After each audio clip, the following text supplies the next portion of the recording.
presque un peu de hauteur. On souhaitait profiter de l'intervention de Cap Emploi et représenté ce matin par Thomas Auvigneur pour voilà, réfléchir avec vous ou reposer avec vous les jalons de la bonne optimisation de votre processus de recrutement de bénéficiaires de l'obligation d'emploi. C'est pourquoi j'accueille du coup Thomas Auvigneur et encore une fois merci beaucoup d'être présent avec nous Thomas ce matin. Je vous laisse la parole tout de suite. Comment répondre à cette question pas si simple finalement à comment optimiser son recrutement de bénéficiaires de l'obligation d'emploi. Je vous laisse la parole Thomas. Bon, je suis titulaire d'un DEA de droit privé, l'équivalent d'un Master 2, et j'ai une expérience professionnelle de 21 ans. J'ai travaillé à la direction générale de la NPE de l'époque, puis après j'ai été responsable insertion et handicap à l'INSERM en 2003, et depuis près de 18 ans, je travaille au Cap Emploi de Paris en tant que chargé de mission, et là spécifiquement dans le secteur de la fonction publique. Et je vais vous expliquer comment optimiser son processus de recrutement de bénéficiaires de l'obligation d'emploi par l'exposé de 4 images, 4 photographies, une par une. La première, il s'agit du duodé de l'Élysée que j'ai organisé avec le personnel de l'Élysée. Bon, j'ai eu la chance de mettre en contact Stéphane Houdet, un champion de paralympisme, triple champion paralympisme en fauteuil roulant au tennis. Bon, donc ça prouve qu'il y a des hauts profils, des hauts potentiels, des hauts diplômés, puisque en plus, non seulement c'est un grand sportif, porte-parole, il a porté le drapeau aux Jeux Olympiques de Tokyo. Mais en plus, c'est un ancien vétérinaire, il a fait Sciences Po, officier de la Légion d'honneur. Bon, c'est pas forcément représentatif de l'ensemble des travailleurs handicapés, mais ça montre qu'il existe des des hauts profils également. Parmi les travailleurs handicapés, j'en ai croisé beaucoup au cours de ma carrière, des exemples de vie. De même, à l'INSERM en 2003, quand j'ai commencé ma carrière, un des premiers travailleurs handicapés que j'ai rencontré, c'était un ingénieur de recherche au diplômé qui faisait de la recherche sur la mucoviscidose. Et lui-même était atteint de mucoviscidose. C'est pour vous dire la motivation qu'il pouvait avoir. Je me souviens très bien qu'il me disait, Monsieur Vigneur, je travaille nuit et jour. Après, il y a des non-voyants, enfin, il ne faut pas généraliser non plus, mais beaucoup de diplômés de hauts diplômés parmi les non-voyants. Bon, il y a diverses associations chez qui vous pouvez puiser des hauts profils, des hauts diplômés, comme Baisser les barrières, l'association Baisser les barrières, APIDV également, tous deux situés à Paris. APIDV, dans le temps, ça s'appelait GIAA, Groupement des intellectuels aveugles et amblyopes. C'est pour vous dire, bon, après, vous pouvez en trouver également des hauts diplômés reconnus travailleurs handicapés parmi les correspondants handicap des grandes écoles, les référents handicap des universités. Normalement, Cap Emploi, Paris, enfin Cap Emploi de manière générale, et moi-même, on réalise le travail pour vous de faire l'intermédiaire, de sourcer ces hauts diplômés, travailleurs handicapés auprès de ces associations. Mais rien ne vous empêche de les contacter directement. Bon, cette image, c'est aussi le duodé de l'Élysée. Duodé, j'y crois énormément ça optimise le recrutement des travailleurs handicapés. En 2020, 19 des duos du duodé de l'Élysée provenaient du Cap Emploi de Paris. En 2021, 13 sur 21 provenaient du Cap Emploi de Paris. Et cette année, j'en ai envoyé déjà 17 qui sont validés et il m'en reste 3, j'espère cet après-midi à trouver. pour faire 20 duos à l'Élysée du Cap Emploi de Paris. Le duo D, enfin, de l'Élysée, j'ai montré la diversité. Il y a Stéphane Houdet, bien sûr, mais il y a aussi tous les autres handicaps. C'est pour ça qu'on a voulu un nombre de 20 pour être représentatif de l'ensemble. Il y a tous les handicaps, tous les diplômes, tous les niveaux, tous les... C'est la diversité et beaucoup de handicaps invisibles pour montrer que 80% des cas, le handicap est invisible. Il n'y a pas que les fauteuils roulants et les personnes sourdes, muettes, profondes et en déficience visuelle, enfin en cécité. Bon, les candidats ont été vraiment dynamisés. Ils ont été recrutés soit à l'Élysée ou soit par leur dynamisation. Ils ont été recrutés dans d'autres ministères, dans d'autres structures étatiques, tellement qu'ils ont été dynamisés par le duo D. Et en plus, le personnel de l'Élysée lui-même, même s'il ne recrute pas forcément le duo en question, ils ont été sensibilisés, ils ont démystifié le handicap et ça leur a permis de recruter beaucoup de travailleurs handicapés, euh, je pense grâce au duo D. Moi, personnellement, j'ai placé 9 travailleurs handicapés à l'Élysée en 2 ans, ce qui est énorme comparativement à la proportion d'un personnel de 800 salariés, dont la moitié de militaires. Donc, disons 400 sur 400 salariés, c'est énorme. Bon, l'année dernière, le président de la République et son épouse sont restés pendant 1h30 à discuter, à donner des conseils personnalisés sur la recherche d'emploi à mes 13 travailleurs handicapés du Cap Emploi de Paris.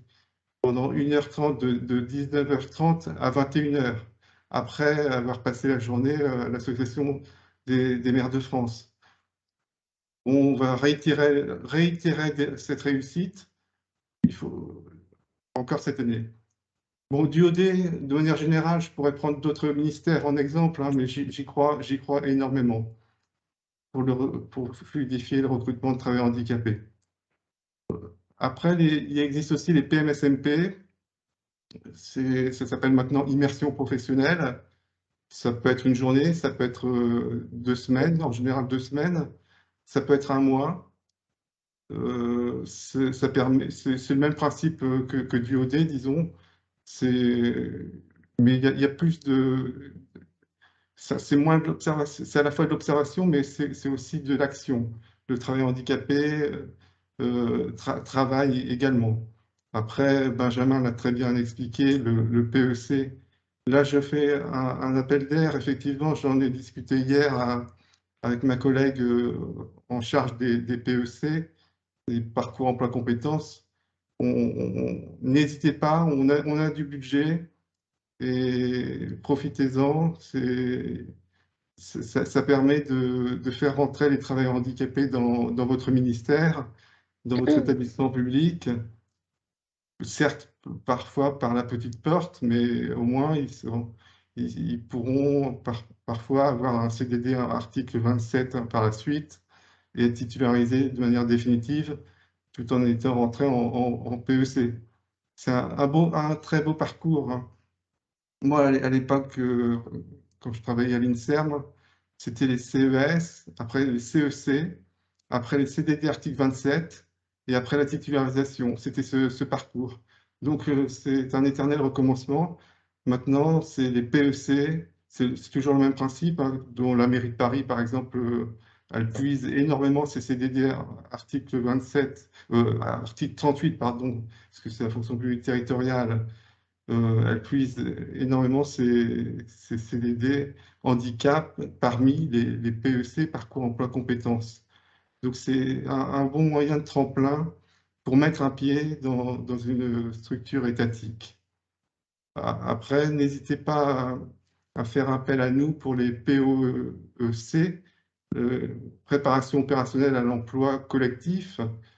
Bon, par exemple, avec les universités, on a réalisé deux Ce sont des formations en fait de plusieurs centaines d'heures pour mettre à niveau le travailleur handicapé par rapport aux nombreuses offres que l'on reçoit et qui ne correspondent pas au profil exact de nos candidats. Par exemple, gestionnaire de scolarité, on a fait ça en 2020, en 2021, et cette année, en 2022, on a fait gestionnaire administratif et financier, une formation avec le Greta et financée par le Pôle emploi, entre autres. Et ça a permis de pourvoir les nombreuses offres de gestionnaires administratifs et financiers que nous envoient régulièrement les universités parisiennes et d'Île-de-France. Et on n'avait pas les candidats. Et grâce à cette formation, on a les candidats. N'hésitez pas à faire appel à nous. Bon, Oui, il y a Stéphane Houdet, il y a les grands profils, les grandes pointures, mais sachez que il y a, il y a que 7% de cadres parmi les travailleurs handicapés. Ça, vraiment, les employeurs ne le savent pas suffisamment. Il y a 80% de travailleurs handicapés qui ont un niveau inférieur au bac. Je suis sans cesse en train de le répéter. Ils ont 49 ans en moyenne. La plupart de nos candidats recherchent, en ce qui concerne l'administratif en tout cas, c'est des agents d'accueil et administratifs d'accueil. Si on fait un filtre Excel, Salut Catherine, ça va? si on fait un filtre Excel, Ouais, ça va. qu'on supprime hop, on cherche un bac plus 5, J'ai bien eu l'info pour la MGEN. arrêter hop, les voilà. calls. Pardon Oui, Thomas, si on supprime si on recherche un bac plus 5, ça va être difficile. Qui parlent anglais, on réduit encore la proportion de l'assiette de candidats pour laquelle on peut puiser. Après, il y a parfois des astuces aussi. Par exemple, si on a une offre d'emploi d'agent d'accueil, agent administratif, dans le profil de poste, il est marqué nécessité de porter des charges parce que on porte la bonbonne d'eau, on doit porter la bonbonne d'eau. Bon, il suffit de changer, simplement supprimer cette phrase, porter de la bonbonne d'eau, que ça soit plutôt porté par les collègues, et on peut vous trouver énormément, beaucoup plus d'agents d'accueil grâce à cette petite modification. La est-ce que préfecture.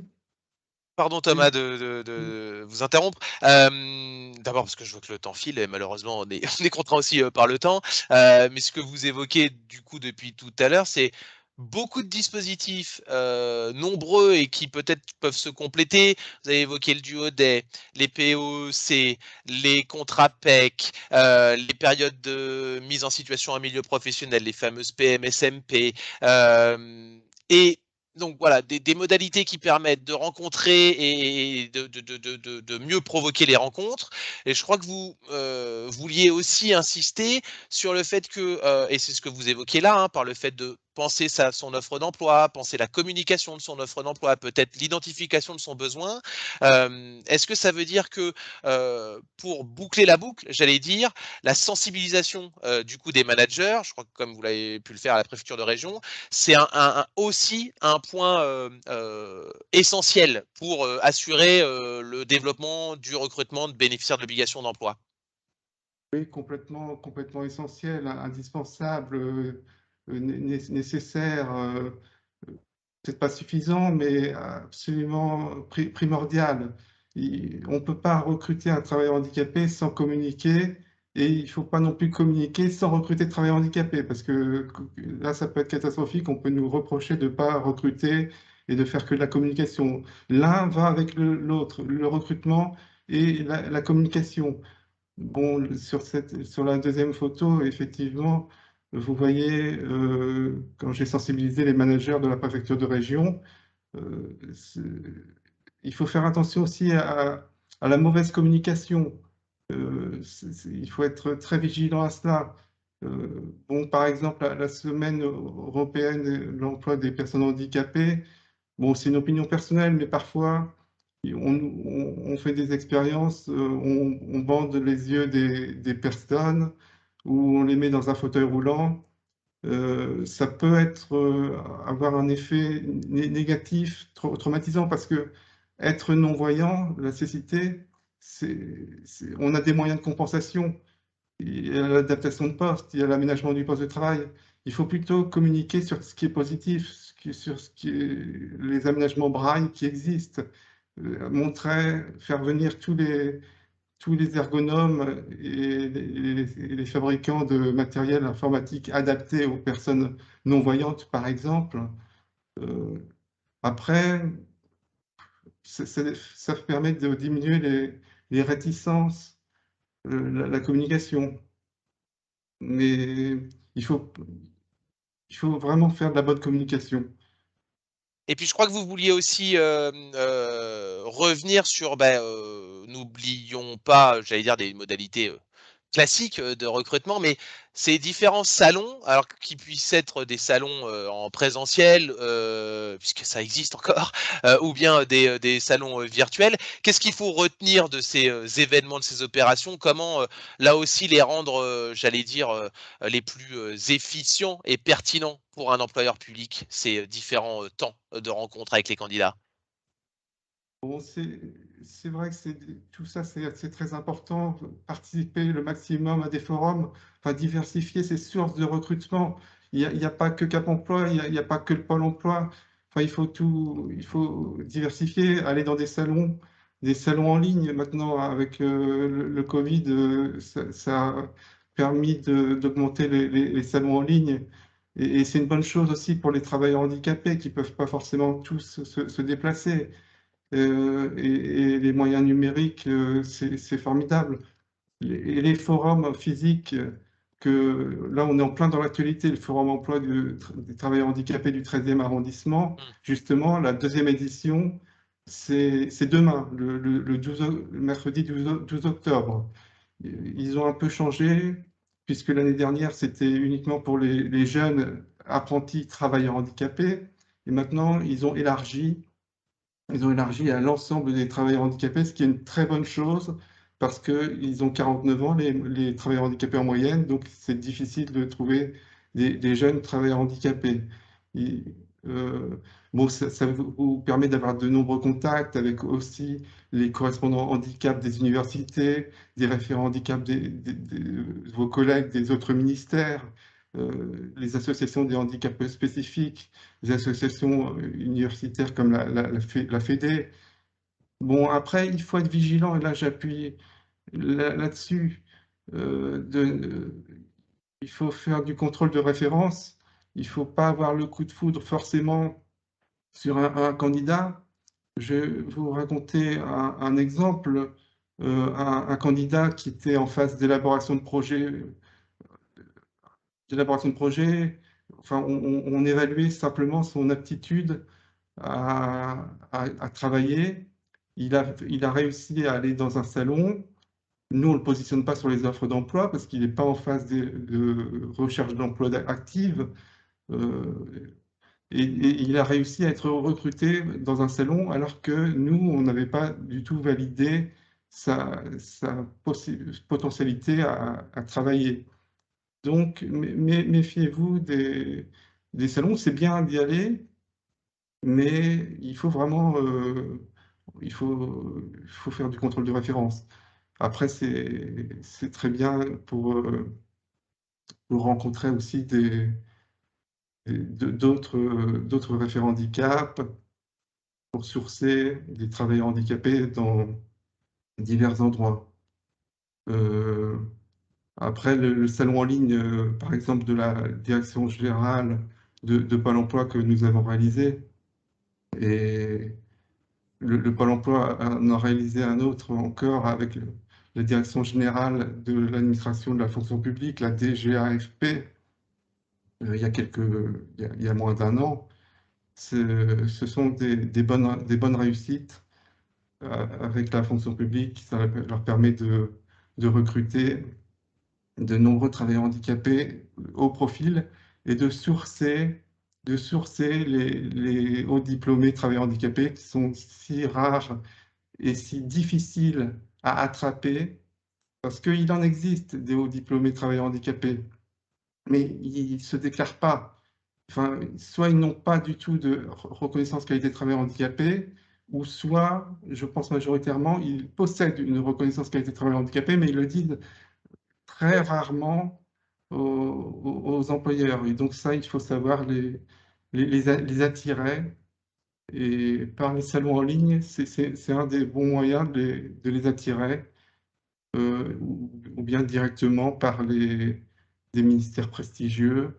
Je pense que le ministère des Affaires étrangères, le ministère de l'Économie et des Finances, les services du Premier ministre, quand ils diffusent un avis de recrutement handicap, ils arrivent à attirer des hauts profils qui sont connus de nulle part ailleurs, ils se déclarent, ils postulent que pour ces avis de recrutement handicap.